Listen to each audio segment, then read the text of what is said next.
Dans cette vidéo, nous allons voir comment déterminer l'intersection d'une droite et d'un plan dans l'espace à l'aide de calculs. Donc voici l'exercice. Déterminer l'intersection entre la droite d'équation paramétrique, donc x plus 1 plus 2t, y égale moins t, et z égale 1 plus t, donc t étant le paramètre appartenant à R, et le plan P d'équation 2x moins y plus z moins 2 égale à 0. Donc il faut déterminer l'intersection entre cette droite et ce plan. Donc première chose, on voit que la droite D a pour vecteur directeur moins 2, moins 1, 1. Donc comment faire pour trouver le vecteur directeur de cette droite? Il suffit de regarder son équation paramétrique et de prendre tous les coefficients qui sont devant t. D'accord? Donc le coefficient devant t ici c'est 2, puis ensuite c'est moins, donc moins 1, et ensuite c'est 1. Ensuite, même chose, on va essayer de trouver le vecteur normal au plan P. Donc pour trouver le vecteur normal au plan P, il suffit de prendre juste tous les coefficients qui sont devant les variables. Donc du coup, le plan P a pour vecteur normal n de coordonnées, donc 2, moins 1, on prend bien le coefficient devant y, et z, le coefficient devant z, du coup il n'y en a pas, c'est comme s'il y avait 1 fois z.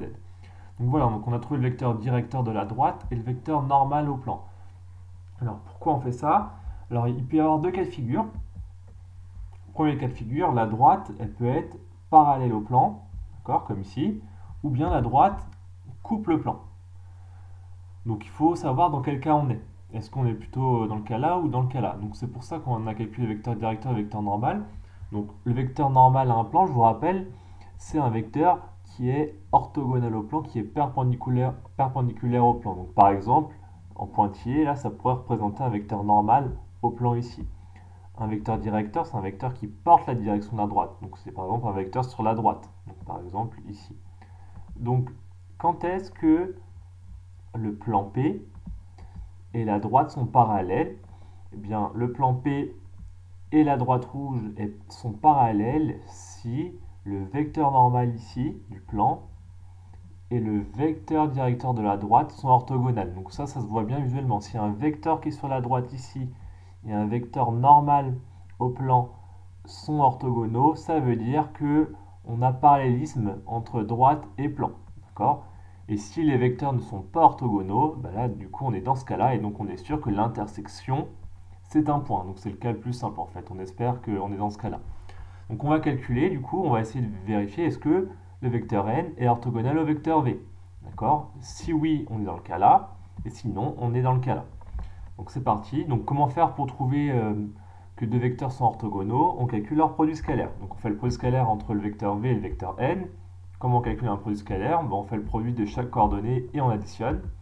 Donc ça va faire moins 2 fois 2, ici, plus moins 1 fois moins 1, donc c'est bien ce que j'ai mis ici, hein, plus 1 fois 1. Donc on a multiplié coordonnée par coordonnée, on a tout additionné. On calcule tout ça, ça fait combien? Donc moins 2 fois 2, ça fait moins 4, ok.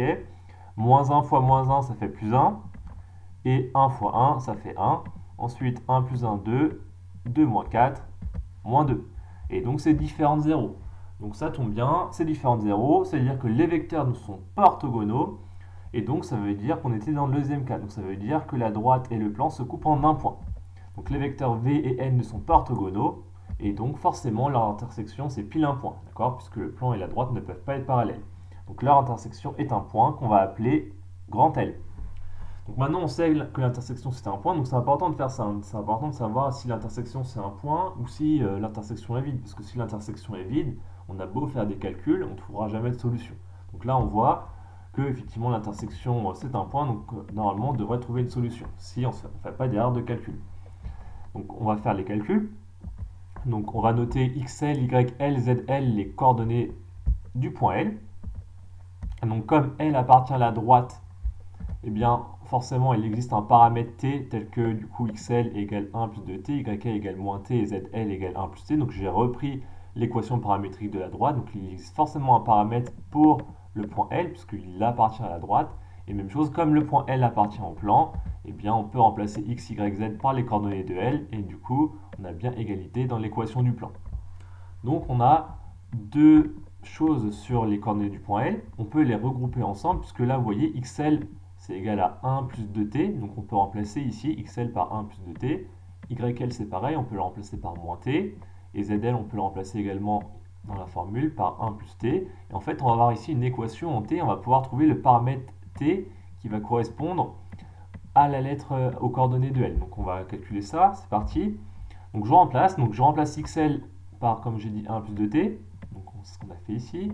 Ensuite, YL, on le remplace par moins t, ok. Et ZL, donc c'est 1 plus t, donc 1 plus t, on remplace ici 1 plus t. On n'oublie pas le moins 2 ici, à la fin.